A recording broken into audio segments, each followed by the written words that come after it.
Imagine this. You get a text message, maybe it looks official, asks you to update your KYC details for your bank, or perhaps it's a phone call. Someone pitching this amazing investment sounds almost, well, too good to be true. And maybe you click the link or share a detail, and then that sinking feeling hits. Your money is just gone. It's a horrible feeling. And honestly, it's happening more and more. Right. It feels like everything's online now, which just opens the door wider for, all kinds of cyber fraud. Exactly. Social media scams, these fake investment things you mentioned. Yeah. Online banking fraud, even in gaming. It's happening daily in India, hundreds of people. And the shock, well, it can just freeze you up. So that's what this deep dive is all about. We want to cut through that panic, give you a really clear step-by-step guide. What do you actually do if you or someone you know becomes a victim of cybercrime here in India? We're using official guidance for this. And that's so important because that initial fear, that confusion, it's completely normal. Anyone would feel overwhelmed. But the key thing is, you really don't need to panic. There are steps. There is help available. Knowing what to do makes a huge difference. Okay, let's unpack that. Step 1, you realize you've been hit. What's the absolute first thing, besides maybe wanting to throw your phone? Understandable reaction. Okay. But seriously, the priority is try to stay calm and preserve evidence. Everything you can. Preserve evidence. Okay, what does that actually mean? Like, what specific things are we talking about? Good question. It's about building your case right from the start. So take screenshots of the messages, the fake website, whatever it was. Get your call logs if they phoned you. Save any chats, any emails. Crucially, your transaction details, amount, time, where it went. Okay. And if you have the fraudster's number or their email or the specific web link they used, grab that too. It all matters. Wow. Okay. So collect everything. Why is that so critical right at the beginning? Well, it's foundational. For any legal action later, for trying to get money back, investigators need this. These details are the puzzle pieces they use. The more you give them up front, the better. Right. Makes sense. So you've got your evidence or you're gathering it. Is there like an emergency button, something you can do right now that might actually stop the money disappearing? Yes, absolutely. And this is where speed is everything. You need to call 1930. 1930. Okay, what is that exactly? That's the government of India's National Cyber Helpline. It's specifically for online banking and financial frauds. And here's the really powerful part. If you call them quickly enough, and I mean quickly, the police and banks coordinate.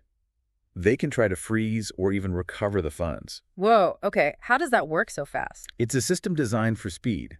Your report triggers alerts to the banks almost instantly so they can try to block the transaction or freeze the account before the fraudsters move the money again. So we're talking minutes here. Ideally, yes. Often the money is moved out within the first hour, sometimes much faster. So calling 1930 within minutes gives you the best shot. It's literally a race. Okay, that's huge. So 1930 for financial fraud. That's not just reporting. It's actively trying to get your money back. Exactly. It's an intervention. And just to mention, for general emergencies, of course, there's always 112. Correct. So you've made the urgent call to 1930. You're gathering evidence. What's the next sort of official step? How do you make sure this is properly logged? Right. So the 1930 call is about the immediate financial rescue, if possible. The next formal step is filing an online complaint. You do this on the official government portal, cybercrime.gov.in. That's cybercrime.gov.in. Okay, cybercrime.gov.in. And why is this online report important? This is the official way your complaint enters the system. It gets documented properly. It kickstarts the investigative process. It's the main gateway. Got it. Can you walk us through that? Is it, complicated, especially if you're feeling stressed out? It might seem daunting, but they've actually made it pretty straightforward. You go to the site, click Report Other Cybercrime. You'll log in with your mobile number and an OTP that's a one-time password. Okay. Then click File a Complaint, accept the terms.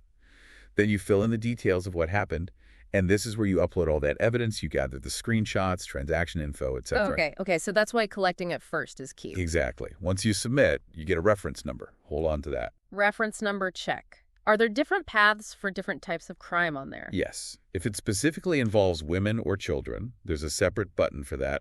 Report women-child-related crime. Yeah. And importantly, you can choose to file anonymously if you need to. That's good to know. Okay, so online complaint filed, reference number in hand. Is that it? Are you done then? Or is there more? That's a really critical question. Because no, you're not done. The online report is vital, but it is absolutely mandatory to also file an FIR. An FIR, first information report, at the local police station. Yes, exactly. Especially if it's a serious case or involves a significant amount of money. Why both? If you've reported it online, why the FIR too? Because legally speaking, the formal police investigation, the legal proceedings, they don't actually start until an FIR is filed. And here's the clincher. If the banks do manage to freeze or recover your money because of the 1930 call or the online report, you usually can't get that money back into your account without an FIR. Oh, wow. Okay, so the online report is the alert. The FIR is what makes it legally actionable and lets you reclaim funds. Precisely. Think of the FIR as your legal muscle. And make sure you give the police your online complaints reference number so they can link everything up. And what if, you go to the station and they seem reluctant to file the FIR? Does that happen? It can, unfortunately. If that happens, don't just give up. Escalate it. Contact senior officers, the SP, Superintendent of Police, or the DCP, Deputy Commissioner of Police. They can intervene. Good advice. Now, I heard something about a new system potentially making this FIR part easier, something called E0 FIR. Ah, yes. That's a really exciting development. It's currently a pilot project, I believe mainly in Delhi for now, but it's a potential game changer. How does it work? Essentially, for certain cases, initially those over 10 lakhs reported via the National Portal or 1935, the complaint is automatically converted into an FIR, an EFIR. Automatically, so you don't have to go to the station. For those specific cases in the pilot, yes. It bypasses that whole step, which is huge because it saves crucial time. Police can start acting on digital trails much faster. It really cuts down that golden hour for investigation. That sounds like a massive improvement. Talk about cutting through red tape. It really is a big step forward. Okay, so whether it's automatic or you file it yourself, the FIR is crucial. Once all the reporting is done, how do you, keep track of what's happening with your case? Good point. You use that reference number you got from the online portal. You can usually track the status of your complaint on the same website. Plus, they typically send updates via email or SMS, so keep an eye on those too. Just make sure you keep that reference number somewhere safe. Right. And you mentioned the main national portal. Are there other ways, maybe state-specific ways people can report things? Yes, definitely. The government seems to be trying to create multiple access points. Some states have their own dedicated portals or apps, like Uttar Pradesh has the UP Cop app and the Jensen Way portal. So it's worth checking if your state has something similar. Okay.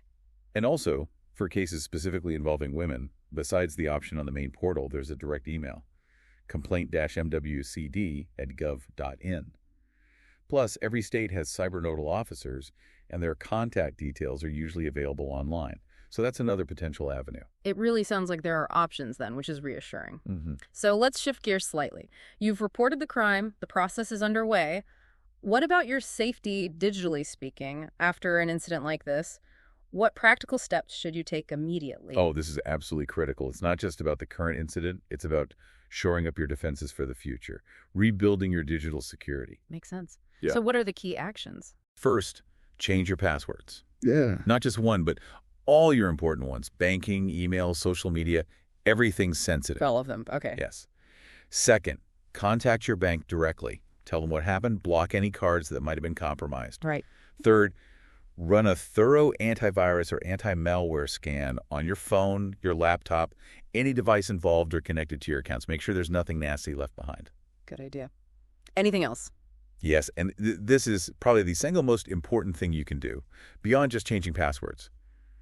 Enable multi-factor authentication, or MFA. MFA, right, like getting a code sent to your phone. Exactly. Enable it everywhere you can, especially on your bank accounts and your primary email. Even if someone gets your password somehow, they can't get in without that second factor, that code. It's a massive security boost. Okay, MFA everywhere. Got it. And finally, just stay extra vigilant for a while. Sometimes fraudsters try follow-up scams, maybe pretending to be the police or the bank helping you. Be suspicious of unexpected calls or links. Right, don't fall for it twice. So, a lot to take in, but really crucial steps. Let's try and summarize the key takeaways then. Okay. Number 1 seems to be act fast, especially with money involved. The quicker you report, the better the chance of recovery. Absolutely. Speed is paramount. And the key contacts for that initial action are the National Cyber Helpline 1930, particularly for financial stuff. Correct. And the official website, cybercrime.gov.in, for lodging that formal online complaint. Yes, those are your primary starting points. But, and this is a big but, don't stop there. The FIR at the local police station is essential. Non-negotiable. You need for the legal process to formally begin and, critically, to get any recovered money back. Can't stress that enough. Right. FIR is key. We also mentioned some other helplines quickly. Women's Helpline 1090 or 181, Childline 1098, and the CM Helpline 1076. Worth knowing those exist too. Useful resources for different situations, definitely. And finally, spreading awareness helps everyone stay safer. You mentioned the cybersecurity platter for resources. Yes, they have good information on social media and their website, cyberplatter.com, for just general awareness and tips. Great. Well, this has been incredibly informative. We've covered the steps, the why behind them, the systems in place. Hopefully, it equips people with a clear path if they face this. But, thinking about all this, it does raise a bigger question, doesn't it? Oh, what's that? Well, we've talked about the steps you can take when attacked. Yeah. But in this world where everything is so digital, how do we move beyond just individual awareness?